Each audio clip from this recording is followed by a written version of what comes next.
Welcome in math for you. आज हम discuss करेंगे एक्सरसाइज 2.2। तो 2.2 स्टार्ट करने से पहले हमने कुछ यहाँ पे फार्मूलाज डिस्कस किए थे, इंटरनल डिवीजन, एक्सटर्नल डिवीजन और मिड पॉइंट फार्मूला। तो इंटरनल डिवीजन हमने ड्राइव भी किया था फार्मूला। तो इंटरनल डिवीजन का ये फार्मूला है कि m1 x2 plus m2 x1 m1 upon m1 plus m2, इसी तरह y के टर्म में है। इसके कंडीशन क्या है कि m1 और m2 को जब प्लस किया जाए तो क्या नहीं हो, जीरो नहीं हो, क्योंकि जीरो क्या आ जाएगा, डिवाइड में आ जाएगा। ये था इंटरनल डिवीजन का। देखें, अगर एक्सटर्नल डिवीजन होगा तो रेशो के साथ क्या लगा हुआ होगा, माइनस। तो आपने क्या लगाना है, माइनस कर देना है, प्लस की जगह क्या होगा, माइनस। लेकिन फिर जब आप m1 और m2 की वैल्यू प्लेस करोगे तो सिर्फ वो नंबर प्लेस करोगे, ये माइनस प्लेस नहीं करोगे, क्योंकि ये फार्मूला इस फार्मूले से ही ड्राइव किया गया है। और दूसरा फार्मूला है mid point formula. Mid point formula बड़ा इजी है कि x1 और x2 को प्लस करो, 2 से डिवाइड कर दो, y1 और y2 को प्लस करो, 2 से डिवाइड कर दो। तो अब क्वेश्चन नंबर 1 की तरफ मूव करते हैं। क्वेश्चन नंबर 1 के अंदर कहा गया है कि find the coordinate of the point which divide the join of A, कौन सा पॉइंट है, -3,7 एंड बी कौन सा पॉइंट है, 2,6। कह रहा है कि आप ए और बी के दरमियान एक ऐसा पॉइंट है जो इन दोनों पॉइंट्स को, ये दोनों फॉर एग्जांपल ए और ये पॉइंट है बी, ए और ये पॉइंट है बी, और इनको एक पॉइंट इंटरनली डिवाइड कर रहा है। इंटरनली, अब देखें ये वर्ड मैंने कैसे यूज़ किया कि इंटरनली मुझे कैसे पता चला, क्योंकि रेशो क्या आ रहा है, पॉजिटिव। अब रेशो पॉजिटिव आएगा तो इट मीन्स इंटरनली फार्मूला लगेगा। और अगर रेशो देखें यहाँ क्या लगा हुआ है, 3, माइनस और 3 रेशो -2, तो ये कौन सा रेशो होगा, ये बाहर से डिवाइड कर रहा होगा किसी लाइन को। तो हम पहले क्या यूज़ करते हैं, रिस्पेक्टिवली का मतलब है कि आपके पास दो रेशोज़ हैं। पहले आप इसको किस फॉर्मूले की मदद से सॉल्व करोगे, रेशो पॉजिटिव नज़र आ रहा है तो इंटरनली डिवीजन फार्मूला लगाओगे, और रेशो नेगेटिव नज़र आ रहा है तो आप एक्सटर्नल डिवीजन लगाओगे। तो यहाँ पे मैं पॉइंट्स लिखता हूँ। तो देखें यहाँ पे मैंने ए पॉइंट, बी पॉइंट, और देखें ये जो रेशो लिखा हुआ है 2,3, इट मीन्स अगर हम रेशो को अपॉन में करें तो क्या होगा, 2/5 होगा। तो m1 की वैल्यू क्या नज़र आ रही है आपको, 2, और m2 की वैल्यू क्या नज़र आ रही है, 5। अब देखें ये कह रहा है कि ये एक लाइन को कोई एक पॉइंट क्या करें, फॉर एग्जांपल यहाँ पे कोई एक पॉइंट उस लाइन को क्या कर रहा है, डिवाइड। तो उस लाइन का यहाँ से यहाँ तक का जो रेशो बता रहा है वो बता रहा है 2 है, और यहाँ से यहाँ तक का जो रेशो बता रहा है वो कितना है, 5 है। क्लियर है। आपको ये पॉइंट फाइंड करना है सी। तो हम इस पॉइंट को नाम क्या दे देते हैं, ये सी पॉइंट है जो कि इस लाइन ए बी को डिवाइड कर रहा है कितने रेशो में, 2:5 के अंदर। अब आपने क्या करना है कि x की जगह x की वैल्यू, y की जगह y, ये आपका x1 हो जाएगा, ये आपका y1 हो जाएगा, इसी तरह ये आपका x2 हो जाएगा, और ये आपका क्या हो जाएगा, y2 हो जाएगा। यहाँ पे आप इसकी वैल्यू प्लेस कर दें। तो देखें यहाँ पे मैंने इनकी वैल्यू प्लेस कर दी। अब इसके बाद इसको सॉल्व कर ले। m1 की देखें यहाँ पे वैल्यू क्या थी, m1 की 2 थी, m2 की 5 थी। यहाँ प्लेस करने के बाद 2 × 2 means 4, and plus minus 3 × 5 means 15 upon 2 + 5 7, comma 12 + 35/7, और इनको आप ऐड और सब्ट्रैक्ट कर लें जहाँ भी सब्ट्रैक्शन और एडिशन हो रही है। तो यहाँ पे जो बचेगा वो बचेगा -11/7, और यहाँ बचेगा 35 + 10 45, और एक 47/7।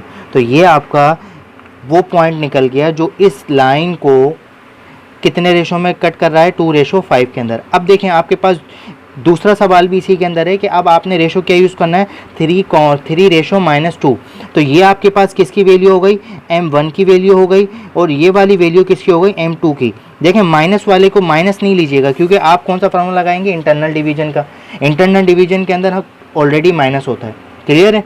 तो सिर्फ आप इसकी वैल्यू रखेंगे m1 की और m2 की, और इसको फिर सॉल्व कर देंगे। ये था आपका क्वेश्चन नंबर 1। उसके बाद क्वेश्चन नंबर 2 के अंदर क्या है, find the mid point of the joining of.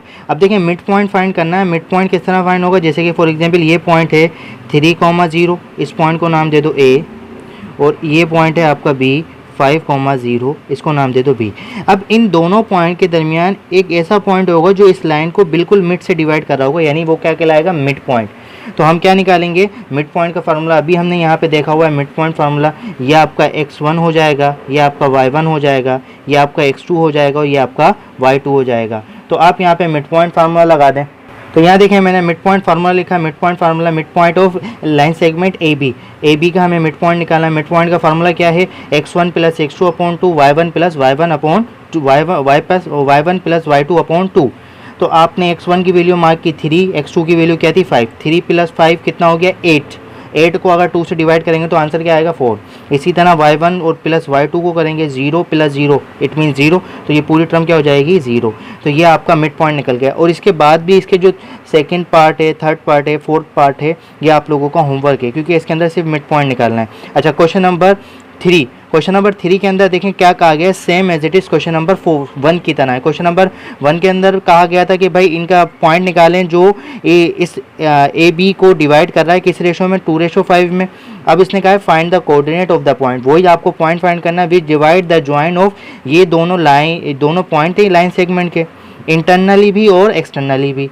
तो आप पहले इंटरनल फार्मूला लगाएंगे, वो इंटरनल फार्मूला अभी हमने लिखा हुआ है, वो इंटरनल फार्मूला ये है, वो आपका एक्सटर्नल फार्मूला ये है।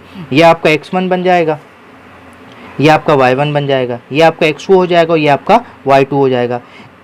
इंटरनल फार्मूला लगाएंगे तो आप प्लस का फार्मूला लगाएंगे और एक्सटर्नली फार्मूला लगाएंगे तो माइनस का। रेशो दोनों में सेम रहेगा, इंटरनली के लिए भी रेशो 2:1 रहेगा और एक्सटर्नली के लिए भी रेशो 2:1 रहेगा। हम क्वेश्चन नंबर 4 की तरफ मूव करते हैं। तो क्वेश्चन नंबर 4 के अंदर कहा गया है कि P पॉइंट है आपका 3,4 is the mid point. P क्या है आपका मिड पॉइंट है of the join of A और B। A पॉइंट को और B पॉइंट को वो क्या कर रहा है, ज्वाइन कर रहा है। अब देखो आप सबसे पहले क्या करोगे, अगर इसका थोड़ा सा कंसेप्ट ये समझ लो कि ये आपका A पॉइंट और ये आपका कौन सा पॉइंट होगा, दूसरा वाला, दूसरा पॉइंट आपका क्या होगा B, और ये आपकी एक लाइन सेगमेंट बन जाएगी। क्लियर है। इस ए बी को एक पॉइंट P है, वो उसके किस पॉइंट पे, मिड पॉइंट पे। तो ए बी का मिड पॉइंट क्या होगा, मिड पॉइंट ये रहा, और उस पॉइंट का नाम क्या है P, और उसके कोऑर्डिनेट क्या है 3,4। क्लियर है। ए के उसने बता दिए हैं, ए के क्या बता रहा है 7,8। अब आपसे पूछ रहा है find the coordinate of B. आप बी के बताएं बी के कोऑर्डिनेट क्या होंगे। अब देखो बी के कोऑर्डिनेट नहीं पता तो आप ले लोगे भाई बी का कोऑर्डिनेट एक्स होगा और बी का कोऑर्डिनेट क्या होगा वाई। तो अब आप इसमें क्या करोगे, मिड पॉइंट मिला हुआ है, एक पॉइंट मिला हुआ है, एक पॉइंट आपको फाइंड करना है, मिड पॉइंट फार्मूला ही आप लगाएंगे। तो देखें ये आपका मिड पॉइंट फार्मूला है। अब आपके पास जो इन्फॉर्मेशन दे रखी है सवाल के अंदर midpoint of A B का मिड पॉइंट क्या दे रखा है 3,4। तो आप यहाँ क्या लिख दोगे 3,4 इज इक्वल्स टू, ये क्या है x1 है, ये आपका क्या है y1, ये आपका अभी क्या रोल प्ले कर रहा है x2 का रोल प्ले कर रहा है, और ये क्या है y2 का, क्योंकि ए बी के हम पॉइंट को नाम देते हैं ना, पहला पॉइंट होगा तो x1 उसके साथ वाला y1, दूसरा पॉइंट होगा तो x2 y2। It means x1 की वैल्यू आपके पास ये है और y1 की वैल्यू क्या है 8, x2 की वैल्यू आपके पास क्या है y और x, और y2 की वैल्यू आपके पास क्या है y। क्लियर है। तो x1 की जगह पे क्या रख दोगे 7, और x2 की जगह पे क्या आ जाएगा x अपॉन में क्या आ जाएगा 2, कॉमा y1 की जगह पे क्या आ जाएगा 8, y2 की जगह पर क्या आ जाएगा y अपॉन 2।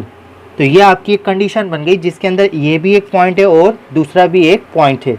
अब देखें ये दोनों सोल्व नहीं हो सकते क्योंकि 7 में x प्लस नहीं हो सकता। अब देखें ये भी एक पॉइंट है और ये भी एक पॉइंट है, तो अगर हम इनको इक्वेट करवाते हैं ऑन इक्वेटिंग, अगर इक्वेट करवाएंगे तो पॉइंट के अंदर पहला वाला कोऑर्डिनेट किसको शो करता है x को, और दूसरा वाला किसको शो करता है y को। तो ये भी x को शो करेगा, ये भी y को। तो 3 किसके बराबर हो जाएगा x वाले के बराबर। तो x वाली वैल्यू क्या है 7 प्लस x अपॉन 2। एक कंडीशन ये बन गई। 4 किसके बराबर हो जाएगा 4 is equals to 8 plus y upon 2। यहाँ से आप इसको सॉल्व कर लें, 2 इधर डिवाइड कर रहा है वहाँ जाके मल्टीप्लाई करेगा, 2 multiply by 3 is equals to 7 plus x comma 4 multiply by 2 is equals to 8 plus y। तो कितना हो जाएगा 6, 7 इधर प्लस कर रहा है, इधर आगे क्या करेगा -7 इज इक्वल्स टू x।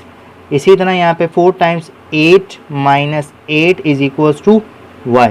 तो यहाँ से x की वैल्यू कितनी निकलेगी, x इज इक्वल्स टू -1, क्योंकि 6 का साइन क्या है प्लस, x 7 का साइन क्या है माइनस, प्लस माइनस माइनस 7 में से 6 कैंसिल हुआ, -1 बचा, और 8 माइनस 8 0 इज इक्वल्स टू। तो आपके पास जो कोऑर्डिनेट बनेगा, ठीक है, जो आप क्या लिखोगे, सो आखिर में लिख दोगे, सो रिक्वायर्ड जो हमें चाहिए था, रिक्वायर्ड पॉइंट इज, उसको क्या नाम दिया था b x, y दिया था ना। तो अब आपके पास क्या है, b की वैल्यू क्या आई है आपके पास, x की वैल्यू क्या आई है -1 और y की वैल्यू क्या आई है 0। तो ये आपका वो पॉइंट है b -1, 0 और 7, 8। जब आप इन दोनों पॉइंट का क्या निकालोगे, मिड पॉइंट, तो आंसर क्या मिलेगा आपका 3,4। ये था आपका क्वेश्चन नंबर 4। तो क्वेश्चन नंबर 5 नेक्स्ट वीडियो में डिस्कस करेंगे। मज़ीद वीडियोस के लिए हमारे चैनल को सब्सक्राइब करें, वीडियोस को लाइक करें।